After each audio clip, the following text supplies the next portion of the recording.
Full day out today, sunny. We can all enjoy that, right? Can't wait to go outside and maybe go for a bike ride today.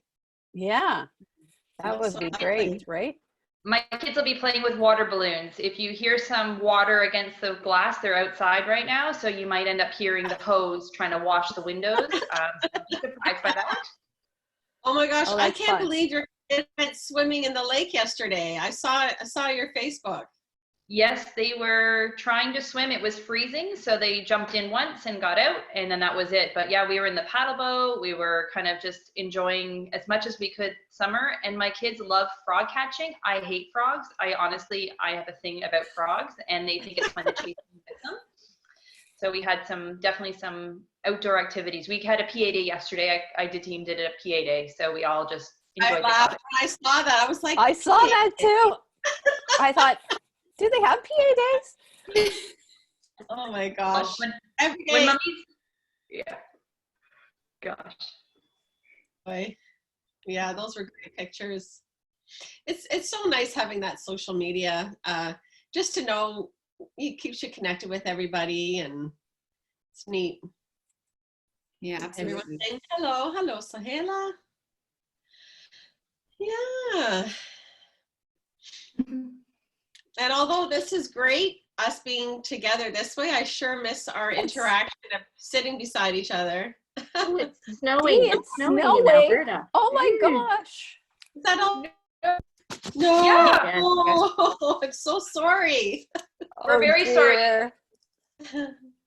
Well, it could be snowing with sunshine. Sunshine makes it so much better. We'll try and share our sunshine with you. Yeah. It's 16 degrees here. Yeah, and we had sun like the past few days, but it was still cold, right? And I think today's nice. Mm-hmm. Yeah, today's beautiful here. Yeah, I'm gonna go and do some more mulching today. Trying to rain here now. That's good. So good, yes. Sunny in Belleville. We've got people from all over the country on here with us today. Almost 1,000 people. Yeah. Whoa. Yep. Just to stay. Hello from Montreal. Nice.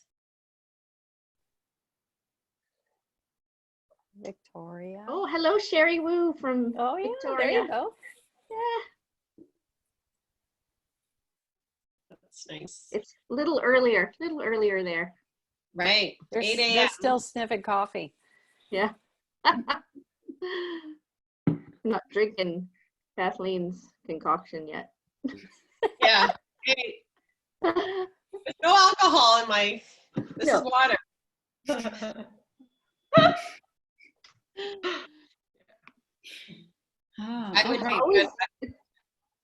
It's always beautiful here in Niagara-on-the-Lake, Ontario. Nice. We never get rain. Never. Is there a way to see all the chat she's asking? Yeah, you just click on the chat. I think it shows it up. No, the chats that are coming in are being sent to the panelists specifically. So if people want their messages to be shown to everyone, you just have to select to panelists and everyone. And I just hit something else on the upper right, so it just sets it up nicely. I don't know if you wanted to try that, all the viewers, if you want to play around to see how you want to see this. Beth, you're probably better at explaining that than I am. She's like, yes. You can select up in the top right-hand side, it'll say speaker view, or you can choose gallery view. So gallery view will give you sort of everybody's face evenly. If you choose speaker view, it just sort of bounces from one person to the next depending on who's speaking. So it's a little harder to follow along that way, but you'll still get the content. Visually, it's a little more appealing when you're in gallery view. Oh my gosh, someone's sitting on their dock. I'm a little jealous. I was going to do it from the cottage yesterday, but I had a panic attack last night because if I logged in and I had no Wi-Fi, I didn't want to disappoint people, so I drove home. So whoever's on the dock, I'm very jealous. That's where I'd love to. I'm jealous too.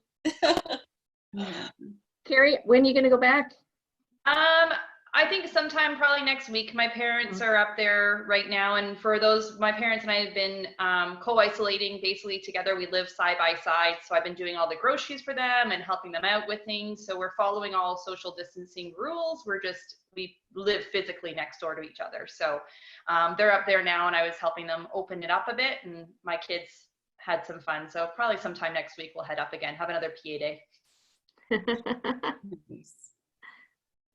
Well, I think people are going to continue to trickle in. So I'm just going to go over just a couple little housekeeping issues or kind of troubleshooting before we start.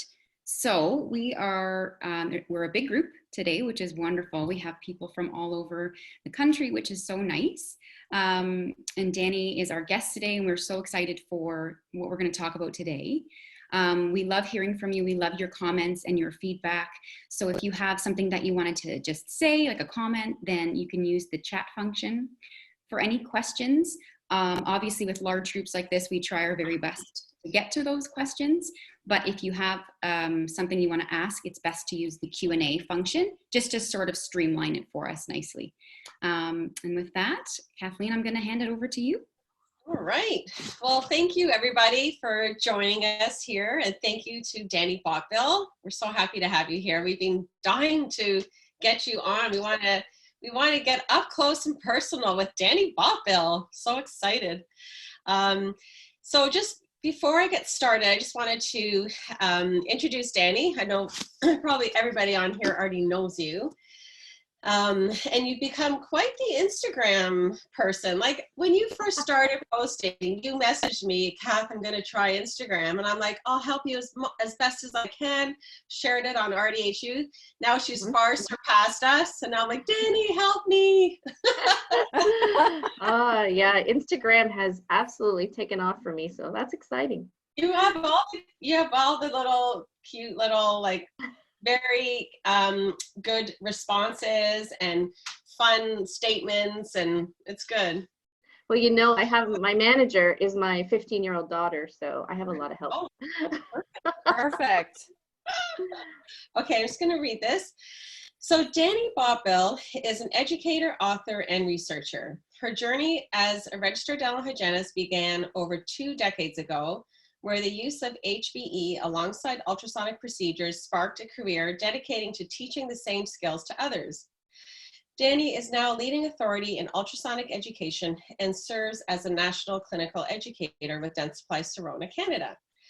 Dani has developed and presented evidence-based educational programs specific to ultrasonics and aerosol management to dental hygiene students, pre- and post-doctoral dental students, faculty and practicing clinicians nationally and internationally. She has published numerous articles in industry and peer-reviewed journals.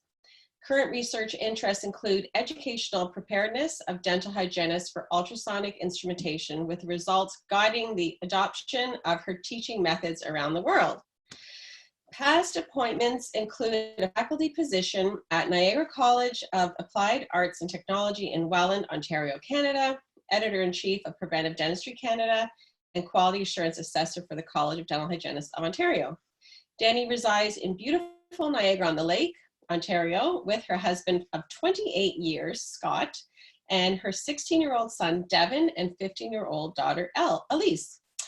With spare time, you can find her doing almost anything but reading. I can understand that.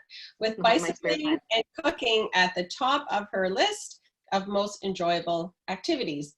To connect with Dani, go to her Instagram. It's at Dani.ultrasoniccoach. All right, you're probably gonna get a lot more followers now, Dani. Oh, I welcome them. That's awesome. Well, welcome. As I said, super excited. And I just wanted to start, like in general, what are your thoughts about dentistry and dental hygiene during the pandemic? That's a good place to start. Heavy. Yeah, I'd like to first thank you for hosting me today. I am just as excited, if not more excited, to be here with everyone. So that's awesome. And that introduction, although lovely, makes me feel really old. So, but I think like most of us, never in a million years did I think we would be in the situation that we are in now with the COVID-19 pandemic. I wake up, you know, every day pinching myself to say, is this a dream? But from a dental and a dental hygiene perspective, you know, I've come to realize that the pandemic needs us. The pandemic needs dentistry. The pandemic needs dental hygiene. We know that the oral systemic link exists. We know that if we can resolve, eliminate oral inflammation, that certainly has, you know, a lot of impact on the on overall health. And we know that we need a strong immune system to fight off, you know, diseases and conditions. And certainly with COVID-19, you know, we as dental healthcare professionals, we want our immune systems to be strong, but we also want to help our patients, our clients have a strong immune system. So I just really, you know, the more, you know, the more time that goes back, the more time that goes on, I'm just so incredibly, I'm inspired and proud to know that, you know, dental hygienists can make this impact. And then before I just kind of stop there, I made a comment in a webinar just a couple of days ago. You know, how do we do this in dentistry? How do we help improve oral health and, you know, immunity? Is it a filling, a restoration? Is it a crown? Is it an implant? No, it's periodontal debridement. It's helping us look there. It's oral hygiene education. And who does that? We do, dental hygienists do. That's all true. So true. Thanks, Dani. I think we were going to do our first polling question. Yes, we should do our first polling question. I think Beth is going to set that up for us. Yeah, our concerns with dentistry and dental hygiene potentially. So you guys should see something pop up on your screen. So can I read it? Yeah, of course. Yeah. Do you have any concerns that your practice will make accommodation for dentistry and using aerosol generating procedures, but won't make the same sorts of accommodation for dental hygienists' needs for practice? This has typically become the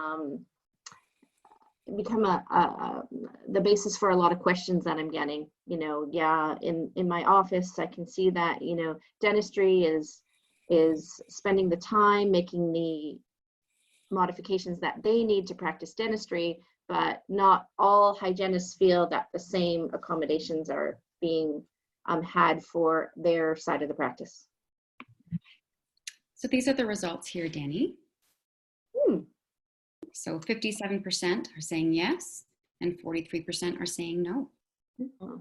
Well, yeah. Well, I'm glad 43% of you don't have that concern, and you know, it should be the way that I think the way that the regulations and the guidelines, and I know there are, you know, regulations from national organizations, and there's provincial regulations and local public health guidelines and regulations. We all have to respect that. We all have to be comfortable with what we choose to do moving forward, and also abiding by those regulations. But let's hope that these, you know, these regulations will allow it to be, I don't know, equal when it comes to, you know, when it comes to practice for both dentists and for dental hygiene. Yeah, I think it's going to help balance it out, because I know in Ontario there's a definite disconnect, because we do a lot of QA coaching, quality assurance coaching with Ontario dental hygienists, and we often hear more than not that the dentists have their rules and the dental hygienists have their rules, and they need to be together. So, you know, if the things that dental hygienists aren't doing because the dentist isn't providing it, well then our college is saying, well, you need to buy it yourself. You need to do it yourself, right? So that was really tough. But now I think after this, it's going to elevate the whole practice. And we all have to protect each other, and it's not just about the dentist in their room, it's about the whole environment. So I think that's going to be good for dental hygienists. Agreed, totally. So Dani, with all of the new information and regulations, it's so overwhelming. How is your Dani Botbyl ultrasonic coach and all of this social media, and like, how are you navigating this time period, trying to, to deal with all the inquiries, and how do you deal with it all? Yeah, that's a great question. I mean, I wear lots of different hats, but if I was to say, what are the two hats that I wear now? I wear my, my official hat of, clinical educator for Dentsply Sirona Canada. And then in my less maybe formal hat is Dani.ultrasonic coach. Regardless of what hat I'm wearing, I feel very accountable to the people who have, turned to me for information and for education. So for the first maybe for the first 6 weeks that all this was going down, I stayed out of the spotlight. I was in my office just reading. Because I didn't want to speak too soon. I didn't want to misstep. I had already known, I'd been, teaching about aerosols for over 2 decades, so I had a good background there, but I just wanted to make sure that I had all my ducks in a row before I came out. And so you've been finding me read, and it was just only, I think, 2 days ago that I did my first public webinar.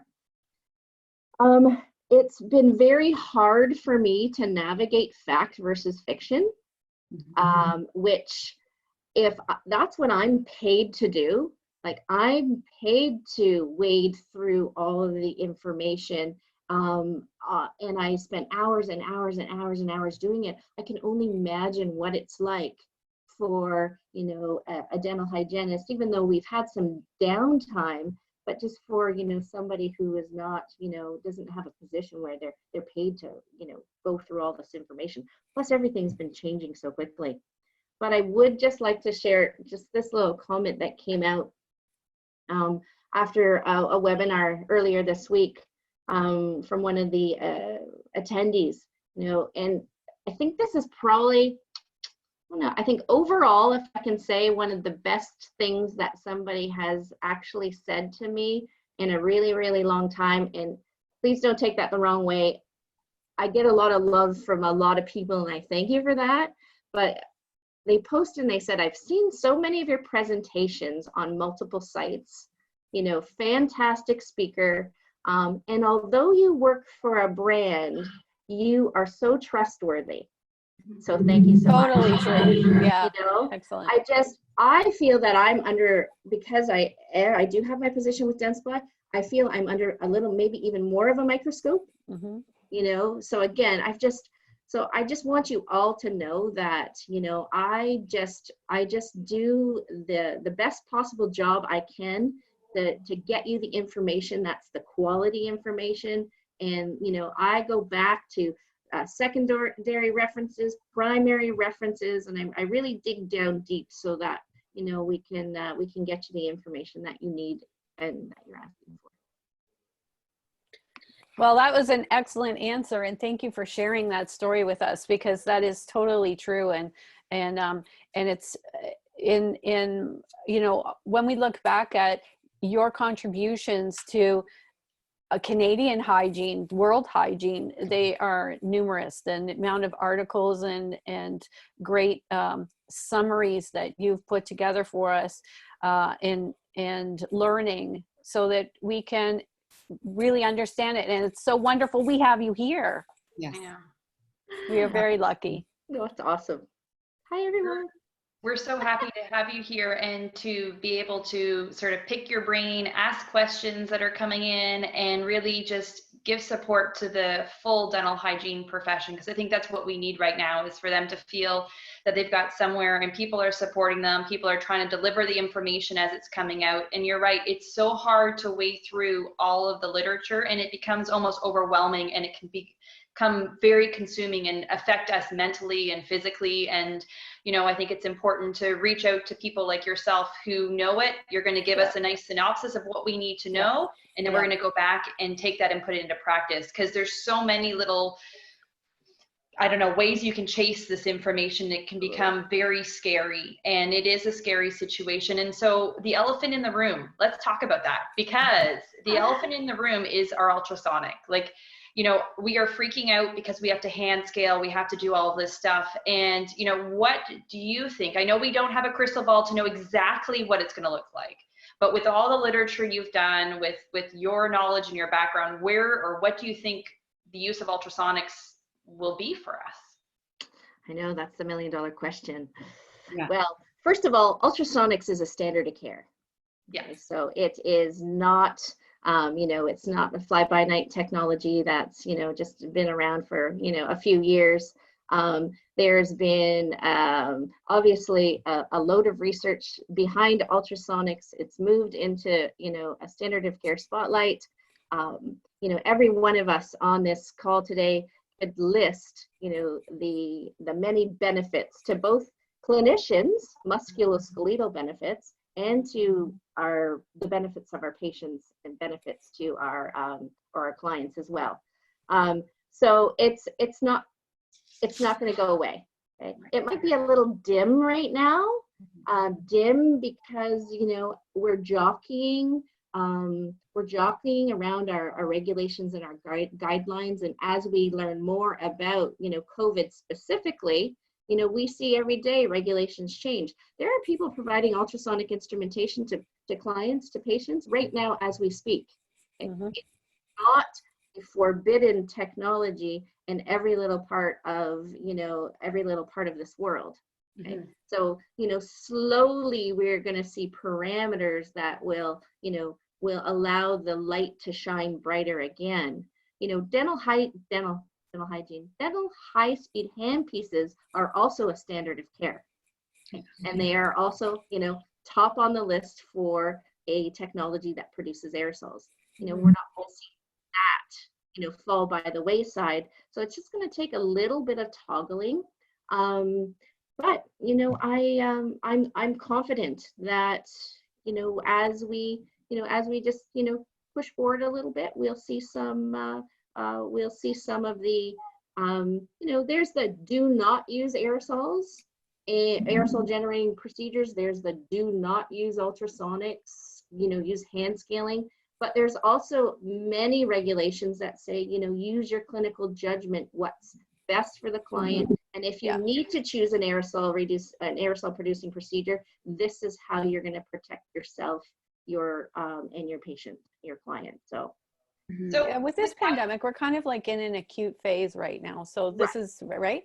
So they're just trying to figure it out. But I think you're to your point, Dani, is that we have to do, if we're given that, you know, leeway, let's say, where we have to do the risk assessment, we have to use, you know, our critical thinking skills, and then we make a clinical judgment based upon the needs of the client and with the risk benefit analysis that we've done. that's exactly it. Yeah. And we're going to hang on your research to do it. Yeah. And, you know, even just, I'm not sure if everybody's aware, but the CDC came out with an updated guideline yesterday, you know, May 19th, popped in. You know, one of the things clearly written is, yes, you want to always use the highest level of PPE protection possible. If you are providing an aerosol generating procedure and you don't have access to an N95, then your next option written in their guidelines yesterday is your surgical mask with your face shield, right? So it's not a, you can't provide an aerosol generating procedure without an N95, but they're giving you, you know, another viable option. So, you know, some of the regulations are starting to expand that way. Dani, on the topic of your research, what would you say, if you had to focus it down, what would you say has become the biggest focus of your aerosol education efforts right now? Oh, okay, yeah, well, around the pandemic, I still look at things I still kind of tend to go back and look at things from a pre-pandemic lens. Everybody is looking at a lot, and so am I, from a, and present pandemic lens. And then, in the back here, I've got the post-pandemic lens. But, in 1998, that's the first time I was exposed to understanding the risk of aerosol generating procedures, and that's the first time I picked up an HVE alongside of an aerosol generating procedure. I joined the Niagara College faculty in the late 90s, and when I walked into the clinic in 1999, the students there, they had HVEs in their hand. They had ultrasonics in their hand. They were mandated to use an HVE for a rubber cut polishing procedure. Whenever they picked up an air polisher, they had an HVE in their hand. Whenever they picked up a three-way syringe, they had an HVE in their hand. This is we're talking back in 1998. They had goggles and protective eyewear on. They had face shields. They had lab coats that had to be removed before they left the treatment area. And so, trying to be a little delicate here, I know a lot of people who've been practicing that way for a really long time. I had a conversation with my friend Sherry Wu, who I think is on the call today, and she's felt that she's practiced infection prevention and control at a very high level standard. So now with everything that's coming in COVID, she has to make minor adjustments. Okay? Right. But there are people who have to now make major adjustments because perhaps they weren't using a high volume, or they weren't using a face shield, or they didn't have consideration for ventilation in their practices. So for me, my focus has been trying to get information and a message out that can be valuable no matter where you are in trying to recalibrate your practice during the pandemic and beyond. So I have to be sensitive of the people who have been using HVE, and then the people who have never used it. Okay? And that's why I opened Instagram. We dedicated May on my Instagram page to aerosols. So aerosols has just been the focus all through May. And it's just incredible to see the camaraderie and the support of people who are, more comfortable with certain elements of protecting themselves for aerosols, and some people who are kind of just entering. So, that's kind of where my head's been at. So Dani, so what would the one thing be to protect, that you would say, what would the one thing be to protect dental professionals against aerosols? Okay, great question. Why don't we go to a poll to start this off? Okay. Okay, so I think Beth has a poll on HVE. I do. Awesome.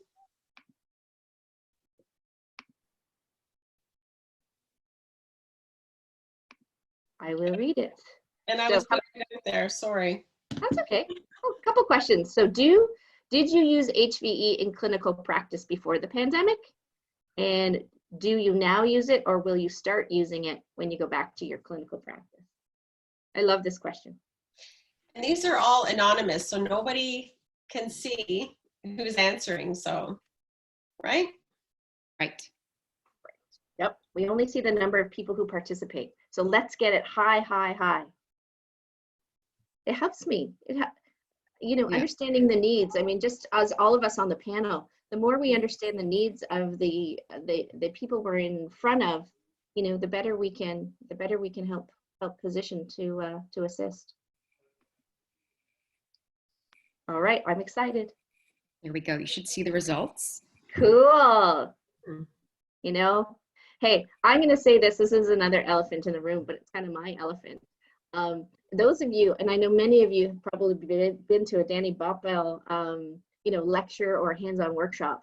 And I guarantee you, for the last 20 years, there hasn't been one that I've done where I haven't mentioned the use of HVE.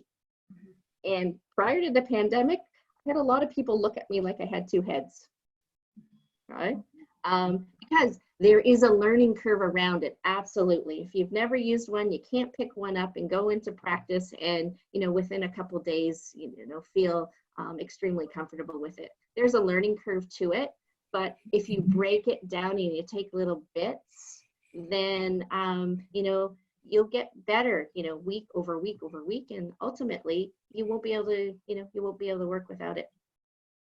What tools or little tricks can you provide us with when we start to implement the HVE system? Like, are there techniques or add-ons to help with the weight of the cord? Like there's the cord ease, things like that, that can maybe make it a little bit easier and better on our whole skeletal system? You know what, I'm going to combine that question with the question that Kathleen just asked before the poll. So when you're looking, the first thing that you want to understand that when you're looking at protecting yourself from aerosols with HVE, I mean, I'm not talking about patient screening, I'm not talking about PPE, PPR, I mean, you know, air purification systems, I mean, all of that aside. So for high volume evacuation, there's a little formula I've come up with. So you want to make sure you're setting yourself up so you have an aerosol reducing system. So what makes an aerosol reducing system? You need the proper HVE device. You need to have the proper positioning of your HVE device. And you need to make sure that the main vacuum unit in your practice can support and allow your HVE device to draw in the air that's needed to remove the aerosols. So when you have all of those ideal pieces in place, the research shows us we can get a reduction in anywhere from 90 to 98% of aerosols at the point of capture. That is huge. Okay? So without those ideal pieces to the equation, then that 90 to 98% will then start to drop, right? So if you don't have the right HVE device, then obviously you're not going to get high percentage. If your main system vacuum isn't correct, then that's going to be a roadblock for you. So that's kind of the overall equation that I've creating the message around. So with that, then you go to, you know, your Cordy's pivot for high volume evacuation. I've got lots of tips and tricks on Instagram, You're gonna do a webinar with us. Maybe you'll show some hands-on with RDHU when you do your aerosol. Absolutely. And those of you who have seen me come to visit me at RDHU, we always give the HVE tips and tricks. And I'm going to call out Biofilm Slayer Phyllis. You know who I'm talking about, Kath? Yeah. Yeah.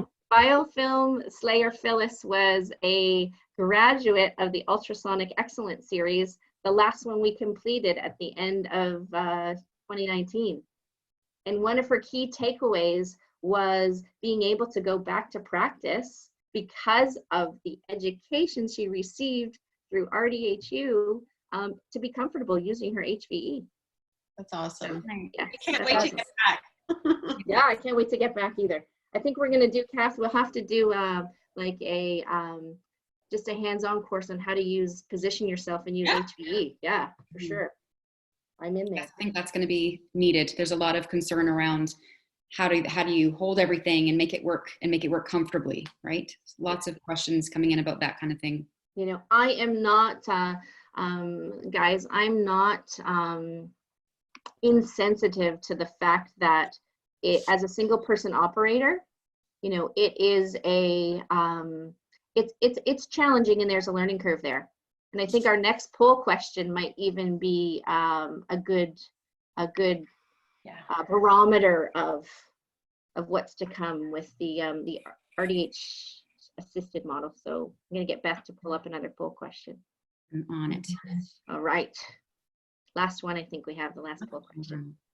So cute. So are you or your practice considering implementing an RDH assisted workflow model?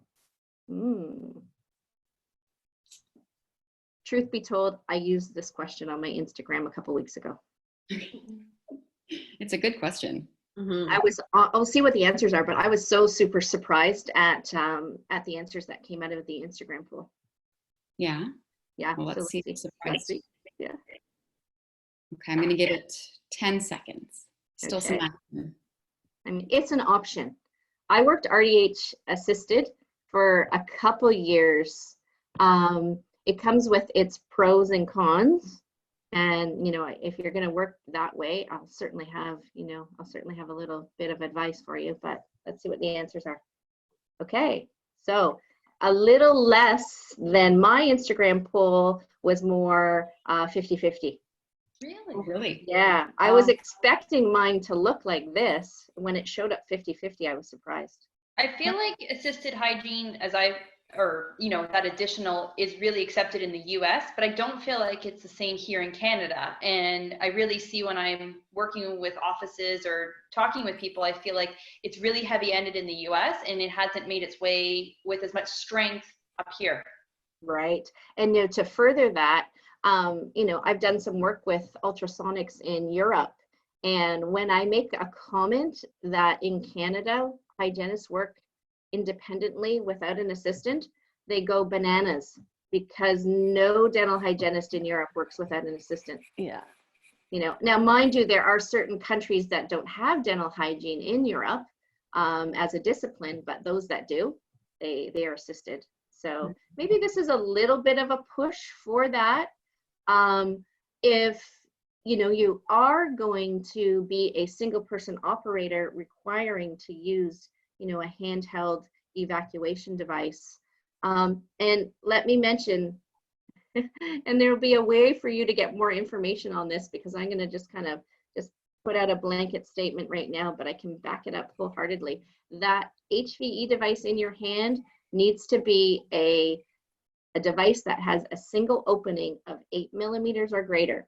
Okay? If you want that 90 to 98% reduction, okay, anything short of that, property of physics, property of airflow dynamics, it just won't work.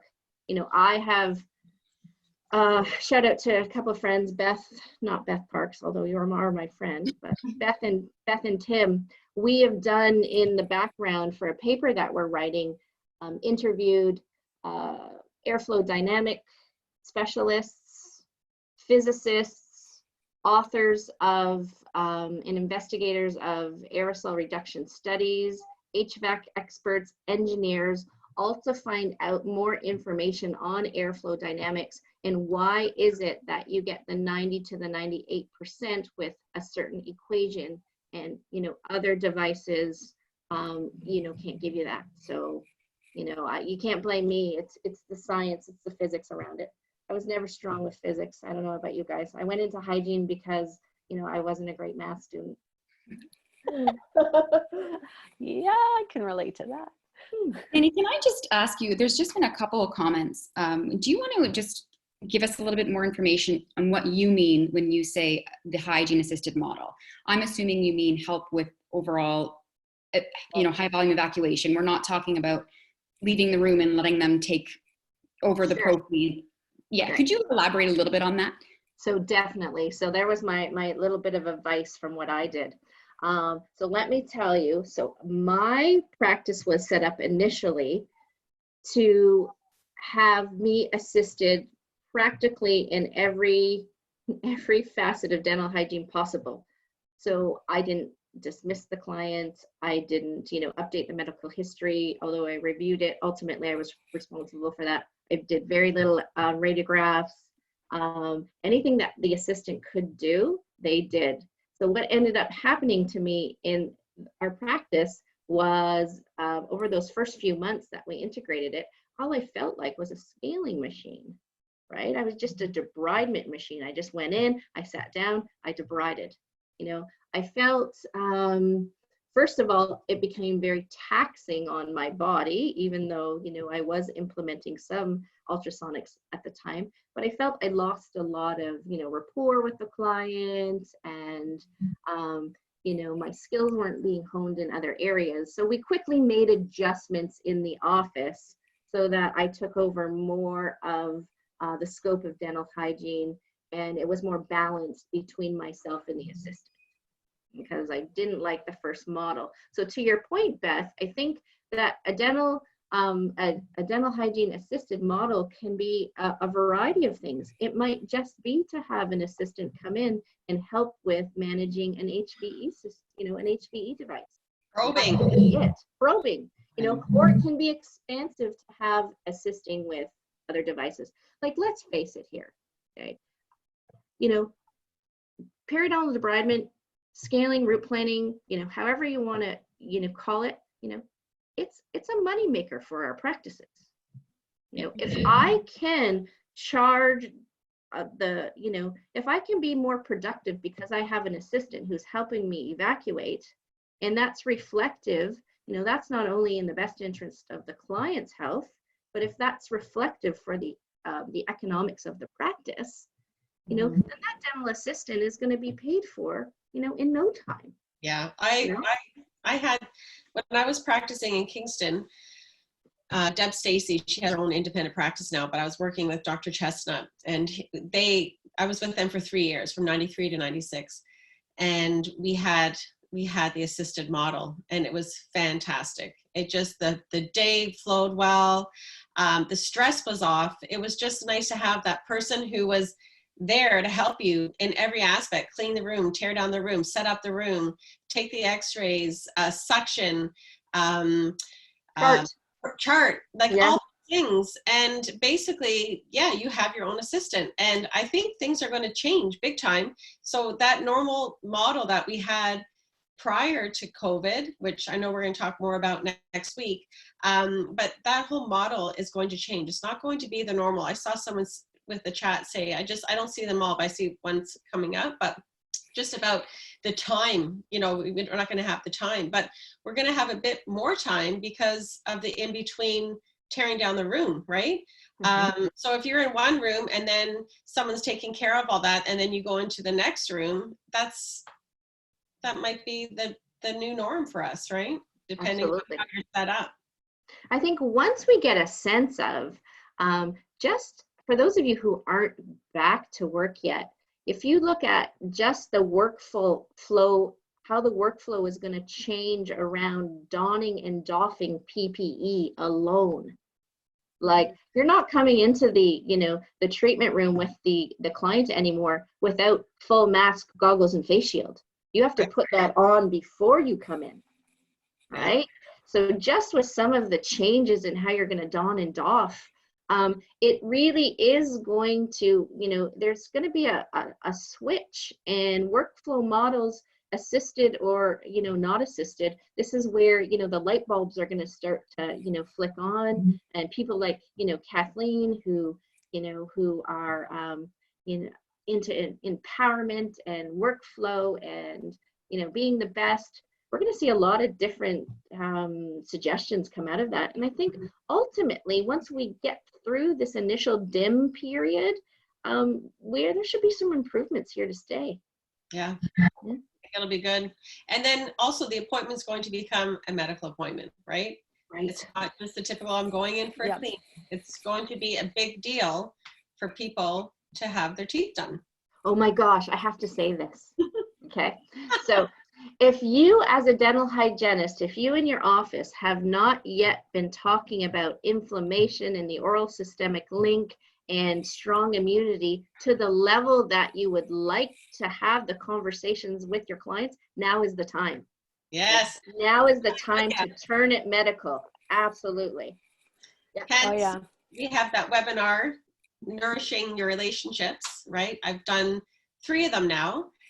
And I actually give a PowerPoint presentation that the office can have, and then they can do it for their patients, whether they invite them on a call or they record it and send it. But it's a lovely PowerPoint presentation. So I'm going to do a mini one of those on our thing next week as well. It gets back to my first statement. The pandemic needs dentistry and dental hygiene. I think for this, I'm just going to say the pandemic needs dental hygiene. Yeah. Right. It's exciting. It's a great opportunity, really. And I think more and more people are going to be aware of their oral hygiene. We're very aware of how we have to be healthy. We have to stay healthy. I think people are going to care for their mouths more than they have in the past. Absolutely. And who's the best person, who's the front of the line for educating on that message? It's, dental hygienists. I made the flip comment. It's not the, it's not the crown, it's not the implant, it's not the, the composite restoration that impacts oral health and oral systemic link. Okay? Mm-hmm. They help with functional dentistry, in a different way. They're important too. But, what do you guys think about, and maybe even I can peek in the chat a little bit, like clients are going to start to come back after not seeing us for, weeks and weeks and, months and months in some cases. It's not going to be like they're going to come back and they're going to sit in my chair and their inflammation is going to be at the same status it was, last year at this time, because they've missed appointments. They're going to have more biofilm, they're going to have more inflammation, they're going to have more calculus, so it's got to be, whoa, let's just slow it down here. And, I'm not going to be just whipping off a 45-minute appointment like nothing, nothing's ever happened. We have to go back to our assessment and evaluate. And a big pillar for I've always been lecturing on is about biofilm control, and motivation and education have to be our top, as I call it, the 3 pillars of our appointment, and everything follows after that. And if we focus on the biofilm, we also enhance also work at inflammation, we reduce our aerosols, because before pandemic happened, we were at greater risk for pathogenic biofilm. Like we had the dirtiest job quite a few years ago. And now it's all of a sudden come to light, and we're terrified of COVID. And I am worried about COVID, don't get me wrong, but I'm also worried about all the other adjuncts and all the other pathogenic bacteria that we've been exposed to, and we've just sort of taken it as, oh, it's a normal. It's not normal. We need to get our patients healthy in whatever ways you find best, and utilizing ultrasonics is a huge factor in what we need to do. But we really have to give our patients the right and the best home care instructions, get them involved, educate them, so they have their mouth for 8,700 hours, and we have them for 3 to 4 hours a year. So perspective is, it's not our disease, it's theirs. And we have to give them the tools in the time we have with them for them to help manage it better. Great. Rant over. Awesome, Carrie. Way to go, Carrie. Excited. Yeah. Yeah. And then how do we, and this gets back to me feeling very accountable to you all who I provide information and educate to, how do I package that message so it best resonates with my clients so that, what she said so eloquently, happens. And I know I get all of us, are in the business of doing that. And, Kathleen, you specifically with communication and, getting the patient to really, understand what it is that we're trying to say. Mm-hmm. No, I think it's an exciting time. Dentistry as a whole will benefit, and hygiene is going to be the biggest beneficiary, because the education that our clients have got right from the news is great. Like, our clients never knew what PPE was. Now they do. And they're going to be out there looking for it, right? And they understand that there's virulent viruses out there. And they talked about susceptibility and immune suppression and compromised people and so on. So I think that this is going to be to our benefit for sure. And the cup is half full here. Well, we have to put on more stuff to go to work. That's not far off from what we're supposed to be doing anyways. I think that we might wish that we had, an air conditioner up our skirt, but, because the heat's going to be special, I think. But it's going to be hot. Yeah, it's going to be hot. We're going to be hot stuff. But we are hot stuff. We provide an amazing service and an education that they can't get anywhere else. So we are definitely going to be the beneficiary here. We just need to be able to figure out what the time slot's going to be, and then the world is going to be our oyster to further all of our clients' health. Here's a question for you guys. So many of us have, over the years and potentially decades, have been educating our clients on the value of the ultrasonic device that we've been using during an appointment, right? So what if we find ourselves in a situation where we will be seeing a client but won't be using ultrasonic? How do we backtrack and say, I've been selecting this device because it's been best for your oral health in the way I provide my service or my treatment, but now I have to stop using it, at least, for a while, to go back to, maybe, again, it depends on where you're practicing, maybe to using hand instruments. So I think all of us, not just the panel, but everybody kind of has to get has to create the message of how you're going to communicate with your client during the transition time. I think that's such a timely question to bring up, and I think a lot of people are feeling that way. But I mean, I don't know about you, but I don't see it necessarily as us backpedaling. It's with any tool we have, with any tool that we have, we're always in a state of, do the risks outweigh the cons? And so in light of right now, where we are right now, it's not so much backpedaling, it's just that we're looking at what we have to use and looking at the benefits and the cons to both. And maybe for a small period of time, hand scaling might be more utilized. I don't know. I just don't see it as, I don't know, I don't see it as backpedaling myself. Well, I think if somebody is telling me in my local public health area or my provincial public health area, if somebody is actually saying, don't use ultrasonics, and I can't make a judgment call on whether or not I feel it's beneficial for my client or not. I struggle with that. For me, and I may be different than all of you, I would go out into practice wholeheartedly and jump right back into where I used my ultrasonics prior to COVID. I wouldn't miss a beat. I would not miss a beat personally, but I may tell somebody may be telling me I'll have to, and I'm going to go back to that. That's the problem. Right. Exactly. Right.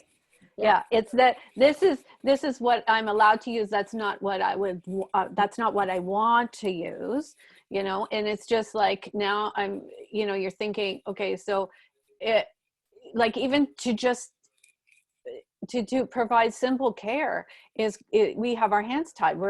We may be using our interproximal devices and our hand scalers, right, and then rinsing with a monojet syringe, but it's something. It's a step, right? But we know that the client's going to leave not feeling like they had what they want, right? Right. And we haven't been able to provide what we'd like, right? But it's the best that we can do with the confines that we have been given. But hopefully it's going to be more of a risk benefit analysis by the clinician, sure, sooner rather than later. I just saw it at the temporary. Sorry, I had to get that out. Yeah, go ahead. Yeah. I was just saying, hopefully it's just temporary too, right? Yeah. If you're asked to go back to practice, I'm just saying here on the chat, in Alberta, they're not, I just saw that they're not allowed to. That too.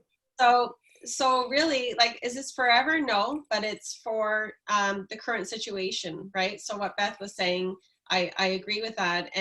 But hopefully if you can get your team on board and you have your room set up, and then you can go in and not worry if you're getting 98% and you're cleaning out the room afterwards and leaving the time in between. And so it's not a forever thing. I don't think it's going to be, but we should all be implementing those changes, and just when for each office, when are they going to do that, right? This is a real kind of interesting time, because a lot of these regulations and guidelines that are coming out, and the organizations say it themselves. So, I'm not calling out anything that, isn't written publicly, but it's interesting to see how some of the recommendations that are being made are not based on the quality or the length of evidence that we would usually use to put in our regulations, right? So for example, you go to leaving a room for 3 hours without using it again after an aerosolized generated procedure. I mean, that is based on not one shred of science.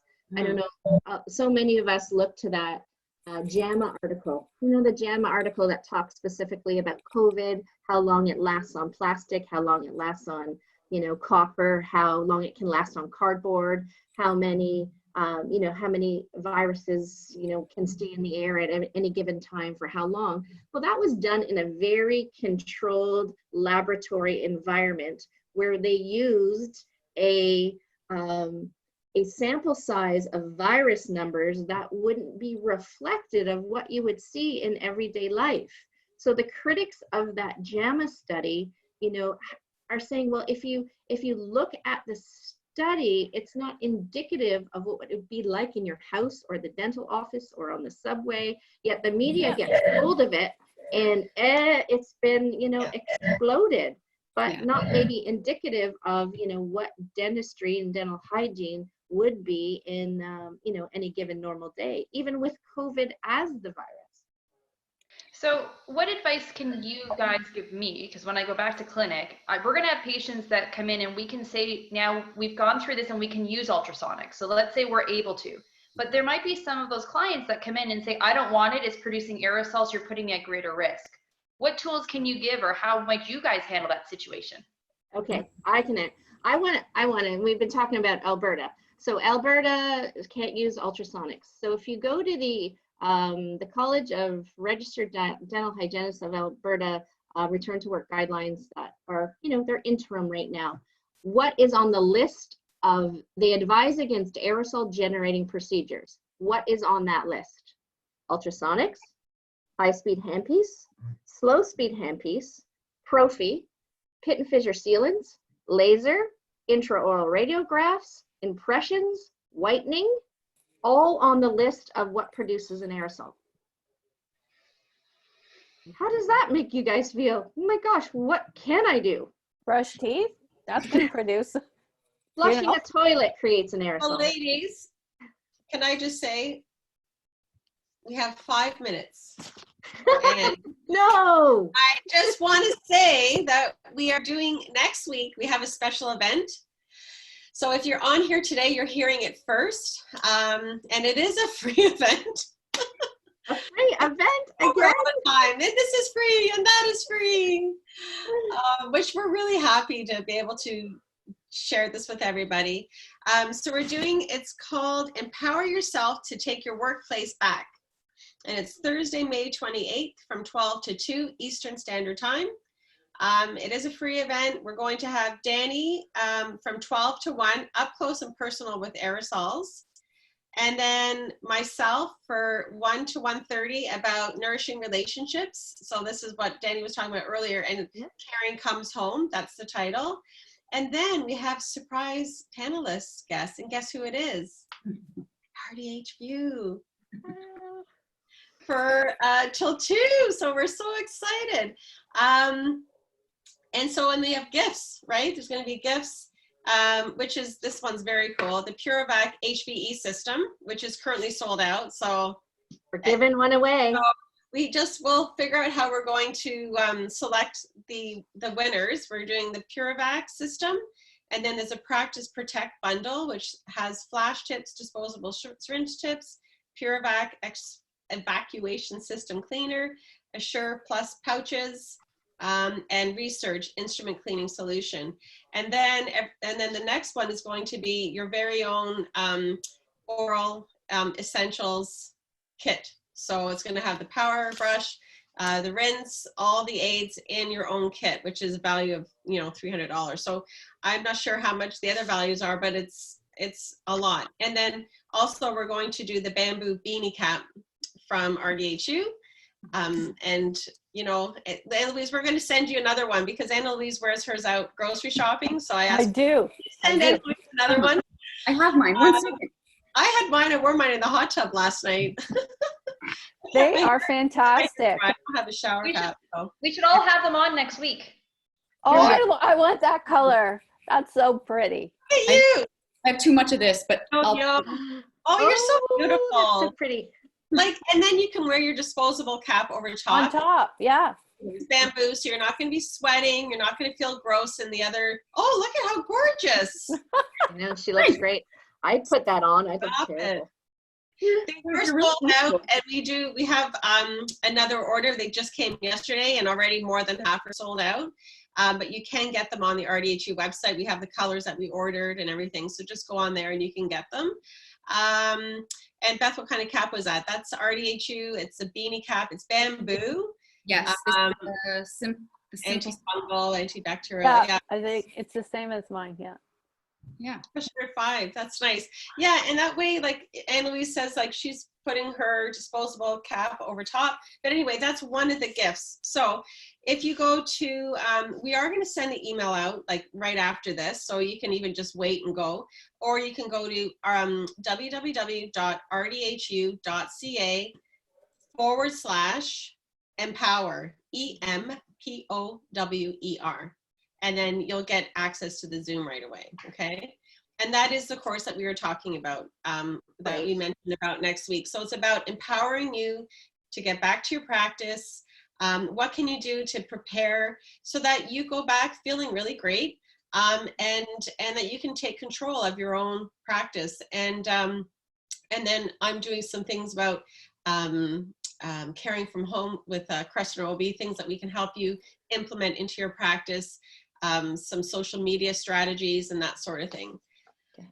All Hey, right. Kath, I just been reading the chat. So the session next week that Kathleen's talking about, you know, the 2-hour virtually your session for empowerment and taking back your workplace practice is one way that you can potentially win your PureVac HVE.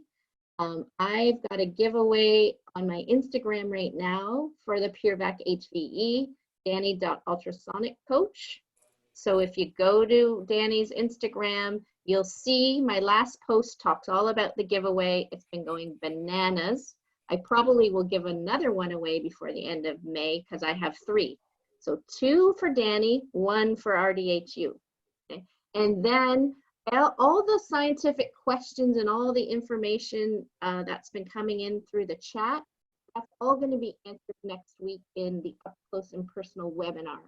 So, you know, all the little nuances of, you know, PPE and HVE, we're going to, you know, I'm going to try and flesh that out as much as possible in the webinar next week, ahead of Kath. And then Kathleen is going to talk to you about, again, So that all important communication.